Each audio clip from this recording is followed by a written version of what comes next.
Per hour 57 deaths होती है तंबाकू कंजप्शन की वजह से। अगर गवर्नमेंट इतनी ही कंसर्न है लोगों के बारे में तो वो तंबाकू प्रोडक्ट्स को बैन ही क्यों नहीं कर देती गवर्नमेंट की पॉलिसीज और वहां से अवेयरनेस एनजीओज की तरफ से। लेकिन फिर भी इंडिया में तंबाकू बिजनेस को सेफ माना जाता है। जो स्मोकिंग के रिलेटेड कोर इशू है वो है यंग जनरेशन में स्मोकिंग का इंक्रीज होना। जब किसी चीज की मार्केट में डिमांड हो और वो वहां से बैन हो तो वहां पर ऑटोमेटिकली ब्लैक मार्केटिंग जन्म लेती है। जब हम इंडिया की बात करते हैं तो ऊपर साइड मिलेगा आपको नॉर्थ इंडिया, जिसमें पंजाब, हरियाणा, राजस्थान, दिल्ली, हिमाचल प्रदेश, उत्तराखंड, जम्मू कश्मीर और लद्दाख मिलता है। और इस नॉर्थ इंडिया में कश्मीर अनफॉर्चुनेटली एक चीज में नंबर 1 है और वो है टोबैको कंजप्शन, जिसपे प्रोमिनेंटली आपको सिगरेट स्मोकिंग मिलेगा। इसीलिए कश्मीर को the emerging smoking capital of northern India कहा जाता है। तंबाकू दो तरह का होता है, एक होता है जिसमें स्मोक प्रोड्यूस होता है और दूसरा होता है जिसमें स्मोक प्रोड्यूस नहीं होता है। अगर जम्मू कश्मीर को इंडिया के बाकी स्टेट्स के साथ कंपेयर किया जाए तो आपको जम्मू कश्मीर 6th पोजीशन पे मिलेगा। पहले नंबर पे आता है मणिपुर, फिर आता है आंध्र प्रदेश, फिर आता है त्रिपुरा, फिर आता है मेघालय, फिर आता है मिजोरम और फिर आता है 6th नंबर पे जम्मू कश्मीर। थोड़ा सा आपको अजीब नहीं लगा? जो पहले 5 स्टेट्स है वो मोस्टली इंडिया के ईस्ट साइड में मिलता है और कश्मीर नॉर्थ साइड में मिलता है। ये सोचने वाली बात है। जो दो टर्म्स आमतौर पे तंबाकू कंजप्शन के साथ रिलेट किए जाते हैं वो है एजुकेशन और पॉवर्टी। पहला जो आर्गुमेंट एजुकेशन के रिलेटेड दिया जाता है वो ये है कि जिस सोसाइटी में एजुकेशन ज्यादा होगी वहां पर उतनी अवेयरनेस ज्यादा होगी तो उसकी वजह से तंबाकू कंजप्शन कम होगा। ये थ्योरेटिकल आर्गुमेंट है, प्रैक्टिकली ऐसा कोई पैटर्न दिखता ही नहीं है। फॉर एग्जाम्पल अगर हम उत्तराखंड और जम्मू कश्मीर को लें, उत्तराखंड की लिटरेसी रेट ज्यादा है जम्मू कश्मीर से और तंबाकू कंजप्शन कश्मीर में ज्यादा है उत्तराखंड से। तो इससे आप ये कंक्लूजन निकाल सकते हो कि लिटरेसी रेट उत्तराखंड में ज्यादा है इसलिए वहां पर तंबाकू कंजप्शन कम है, पर ऐसा नहीं है। अगर आप मणिपुर को लोगे और जम्मू कश्मीर को लोगे तो मणिपुर में आपको 91% लिटरेसी रेट मिलेगी और कश्मीर में 77%। लेकिन मणिपुर में तंबाकू की कंजप्शन जम्मू कश्मीर से हाई होती है। तो इसका कोई रेगुलर पैटर्न नहीं बनता जिससे आप ये कंक्लूजन निकाल सकते हो कि जो है लिटरेसी रेट का कोई इफेक्ट तंबाकू में पड़ता है। ये थ्योरेटिकल आर्गुमेंट है, प्रैक्टिकली ऐसा कोई भी पैटर्न नहीं दिखता है। अगर हम अब पॉवर्टी की बात करें, पॉवर्टी में भी 2 थ्योरेटिकल आर्गुमेंट्स दिए जाते हैं। पहला जो आर्गुमेंट ये दिया जाता है कि पॉवर्टी जिस सोसाइटी में होगी वहां के लोग उतने थोड़े से डिप्रेस्ड फील करेंगे, उसकी वजह से उनकी एफिनिटी जो है तंबाकू की तरफ ज्यादा होती है। और इसी के अगेंस्ट जो दूसरा आर्गुमेंट है ये दिया जाता है कि जहां पर पॉवर्टी ज्यादा होगी, जब एक इंडिविजुअल तंबाकू की तरफ करेगा तो उसके ऊपर एक फाइनेंशियल बर्डन आएगा और उसकी वजह से जो एफिनिटी है तंबाकू कंजप्शन की वो कम होती है। लेकिन ये दोनों थ्योरेटिकल है, प्रैक्टिकली ऐसा कोई पैटर्न नहीं दिखता है। कुछ स्टेट्स में पॉवर्टी ज्यादा है, तंबाकू कंजप्शन कम है, कुछ स्टेट्स में पॉवर्टी कम है, तंबाकू कंजप्शन ज्यादा है। इसमें भी कोई रेगुलर पैटर्न हमें नहीं दिखता है। अगर हम जम्मू कश्मीर की पर्टिकुलरली बात करें तो डिस्ट्रिक्ट वाइज में आपको कुपवारा नंबर 1 पे मिलेगा, जहां पर अप्रॉक्स 56% ऑफ पॉपुलेशन इस टाइम स्मोकिंग में इन्वॉल्व है। लीस्ट जो है वो है जम्मू, वहां पर 24% मिलता है। इसी तरह बारामूला और कुलगाम वहां पर 41% मिलता है। इसी तरह श्रीनगर में 35% मिलता है। तो अगर वुमेन का इन्वॉल्वमेंट हम देखें डिस्ट्रिक्ट वाइज तो बाड़ीपुर आपको नंबर 1 पे मिलेगा, जहाँ पर 9.1% इस टाइम वुमेन जो है इन्वॉल्व है स्मोकिंग में। नंबर 2 पे आता है वहाँ पर कुपवारा। और इसी तरह अगर आप लिस्ट देखोगे तो वो मिलेगा आपको जम्मू में, वहां पर है 0.8% अप्रॉक्स। और कुलगाम में आपको मिलेगा 3.3% और श्रीनगर में मिलेगा आपको 1.9%। ये जितनी भी फिगर्स मैंने आपके सामने रखी ये आपको नेशनल हेल्थ सर्वे में मिलेगी। अब जो स्मोकिंग के रिलेटेड कोर इशू है वो है यंग जनरेशन में स्मोकिंग का इंक्रीज होना। इस टाइम 25% से ज्यादा यंग जनरेशन स्मोकिंग में इन्वॉल्व है, जिसमें स्कूल के बच्चे जो है वो ज्यादा इन्वॉल्व हो रहे हैं इस टाइम स्मोकिंग में। पीक है स्मोकिंग का वो है स्कूल के बच्चों में। इसीलिए गवर्नमेंट ने 2003 में सिगरेट एंड अदर तंबाकू प्रोडक्ट एक्ट लाया था, जिसमें यह लिखा था कि स्कूल के अराउंड 100 मीटर अराउंड आप कोई भी तंबाकू प्रोडक्ट सेल नहीं कर सकते। लेकिन इसकी इंप्लीमेंटेशन जम्मू कश्मीर में 0 के बराबर है और इसकी इंप्लीमेंटेशन आपको रूरल एरियाज में कम मिलेगी as compare to urban areas. इसलिए जो रूरल एरियाज में जो अडल्ट पॉपुलेशन इस टाइम स्मोकिंग में इन्वॉल्व है वो ज्यादा है अर्बन एरियाज से। दूसरा जो रीजन दिया जाता है कि यंग पॉपुलेशन में स्मोकिंग इस टाइम पीक पे इसीलिए है क्योंकि जो अवेलेबिलिटी है ना स्मोकिंग प्रोडक्ट्स की लाइक सिगरेट्स वो बहुत ज्यादा इजी है कश्मीर में as compare to other states में। कश्मीर में कोई भी सिगरेट ला सकता है, चाहे उसकी कोई भी क्यों ना एज हो। ये एक मेन रीजन दिया जाता है कि जो इस टाइम यंग पॉपुलेशन में स्मोकिंग का राइज मिल रहा है। तीसरा जो रीजन दिया जाता है वो है एनवायरमेंटल फैक्टर। ये चीज हमें माननी होगी कि जो स्मोकिंग है वो सोशली ऑलमोस्ट एक्सेप्टेड है आप कश्मीर में। इसलिए जो सीनियर सिटीजन है हमारे कश्मीर के, वो आपको प्ले ग्राउंड्स में, गली में, रोड्स में आपको इजीली स्मोकिंग करते हुए देखेंगे। इसकी वजह से जो यंग पॉपुलेशन है वो इन्फ्लुएंस होती है, क्योंकि वो सीनियर सिटीजन्स को एक रोल मॉडल की तरह देखती है। जब एक यंग इंडिविजुअल स्मोकिंग में इन्वॉल्व होता है, उसे बहुत सारी चीज़ों से सफ़र करना पड़ता है।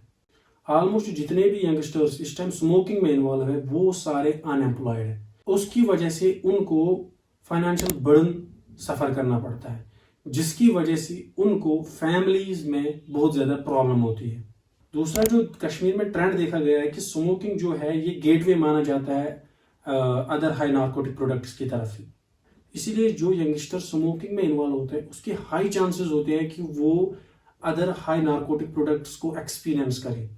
तीसरा जो कॉन्सिक्वेंस इनको फेस करना पड़ता है वो ये है कि जब इनकी फैमिली को पता चलता है कि ये स्मोकिंग में इन्वॉल्व है, उसकी वजह से जो एक फाइनेंशियल सपोर्ट है फैमिली का वो कम हो जाता है। उसकी वजह से उस बच्चे में चोरी के चांसेस हाई रहते हैं, तो उसके लिए जो चोरी के गेटवेज हैं वो भी ओपन होते हैं। ये तो बात ही एक्टिव स्मोकर्स की। इकोनॉमिक टाइम्स का आर्टिकल आया था, उसमें लिखा था कि कश्मीर जो है वो पैसिव स्मोकिंग में भी नंबर 1 पे है इंडिया में। इस टाइम इंडिया में सबसे ज्यादा पैसिव स्मोकर्स कश्मीर में है, और ये पैसिव स्मोकर्स वही प्रॉब्लम सफर करते हैं जो एक एक्टिव स्मोकर सफर करता है। एक्टिव स्मोकर वो होता है जो डायरेक्टली इन्वॉल्व होता है स्मोकिंग में, और पैसिव स्मोकर वो होता है जो उस एक्टिव स्मोकर के अराउंड होते हैं और वो डायरेक्टली इन्वॉल्व नहीं होते। पैसिव स्मोकर्स में आपको फैमिली मिलेगी, लाइक आपकी वाइफ, आपके छोटे छोटे बच्चे, आपके अराउंड जो लोग हैं वो सारे पैसिव स्मोकर्स होते हैं। इसीलिए ये 2 कोर इश्यूज है, एक है यंग जनरेशन में इस टाइम स्मोकिंग, दूसरा है पैसिव स्मोकिंग। इसीलिए इन 2 इश्यूज को सोसाइटी में एड्रेस करना बहुत ज्यादा जरूरी है। इस टाइम जो कश्मीर में यंग पॉपुलेशन पीक पे है तंबाकू कंजप्शन, इसीलिए जो अदर स्टेट्स हैं इंडिया की उनमें जो प्रोग्रेशन और डेवलपमेंट है वो कश्मीर के यंग जनरेशन से ज़्यादा है। ये एक रीज़न दिया जाता है उसके लिए। गवर्नमेंट ने कुछ स्टेप्स लिए हैं स्मोकिंग को कम करने के लिए, जैसे कि सिगरेट एंड अदर तंबाकू प्रोडक्ट एक्ट। अब आते हैं हेल्थ इश्यूज पे। पर आवर 157 डेथ्स होती है तंबाकू कंजप्शन की वजह से, और पर डे 3700 डेथ्स होती है तंबाकू कंजप्शन की वजह से, और पर ईयर 13,50,000 डेथ्स होती है तंबाकू कंजप्शन की वजह से। जितने भी कश्मीर में स्मोकर्स हैं उनमें 81% अवेयर है इसके बारे में कि इसकी वजह से हेल्थ प्रॉब्लम होती है, लेकिन फिर भी वो इसे अवॉइड नहीं कर पाते हैं। जो पिक्चर सिगरेट पैकेट पे लगी होती है उसको देखकर 41% स्मोकर्स ये डिसाइड करते हैं कि हम स्मोकिंग क्विट करेंगे। इस टाइम कश्मीर सीओपीडी में इंडिया में नंबर 1 पे है, जहां पर सीओपीडी के सबसे ज्यादा केसेस आते हैं। लंग कैंसर के केसेस आते हैं, उनमें 90% केसेस तंबाकू कंजप्शन के साथ रिलेटेड होते हैं। इस टाइम जो ट्रीटमेंट के लिए अवेलेबल चीजें हैं वो है nicotine replacement therapy, nicotine gums, जो सेफ माने जाते हैं। अगर गवर्नमेंट इतनी ही कंसर्न है लोगों के बारे में तो वो तंबाकू प्रोडक्ट्स को बैन ही क्यों नहीं कर देती? ये क्वेश्चन जितना आसान लग रहा है उतना ये है नहीं। इसके कुछ रीजंस दिए जाते हैं, और पहला जो रीजन दिया जाता है वो है loss of tax revenue. Rising Kashmir का एक आर्टिकल आया था 2021 में, जिसमें लिखा था कि यूनियन हेल्थ मिनिस्ट्री ने एक सर्वे किया था जिसमें ये रिवील हुआ था कि कश्मीर की आवाम हर साल 600 करोड़ रुपीस तंबाकू प्रोडक्ट्स पे स्पेंड करती है, और उसमें मेनली है सिगरेट्स। दूसरा जो आर्टिकल इसी के रिलेटेड मिला वो मिला है हमें कश्मीर लाइफ न्यूज़पेपर में। उसमें लिखा था कि ग्लोबल तंबाकू सर्वे 2017 और 18 में ये रिपोर्ट किया गया था कि पिछले 7 सालों में कश्मीर की आवाम ने 5,530 करोड़ रुपीस सिर्फ तंबाकू प्रोडक्ट्स पे स्पेंड किया था। और इसी आर्टिकल में यह लिखा था कि कश्मीर की आवाम हर साल 800 करोड़ रुपया तंबाकू प्रोडक्ट्स पे स्पेंड करती है। अगर हम इंडिया गवर्नमेंट की बात करें, इंडिया हर साल 570 crore rupees tax revenue collect करती है तंबाकू प्रोडक्ट्स से। अगर हम इंडियन गवर्नमेंट तंबाकू प्रोडक्ट्स को बैन करेगी और ये जो फिगर है 53,750 करोड़ रुपीस, ये इंडियन गवर्नमेंट कभी भी कलेक्ट नहीं कर पाएगी। दूसरा जो रीजन है वो है एम्प्लॉयमेंट। इस टाइम इंडिया में डायरेक्टली तंबाकू इंडस्ट्री में 4.5 करोड़ लोग इन्वॉल्व हैं और आपको पता है इस टाइम अनएम्प्लॉयमेंट रेट इंडिया की क्या है, वो है मोर देन 7%। तो फिर गवर्नमेंट इतने लोगों को कहां से एडजस्ट कर पाएगी? और ये एक बड़ा चैलेंज है जो गवर्नमेंट को फेस करना पड़ेगा अगर उन्होंने तंबाकू प्रोडक्ट्स को बैन किया।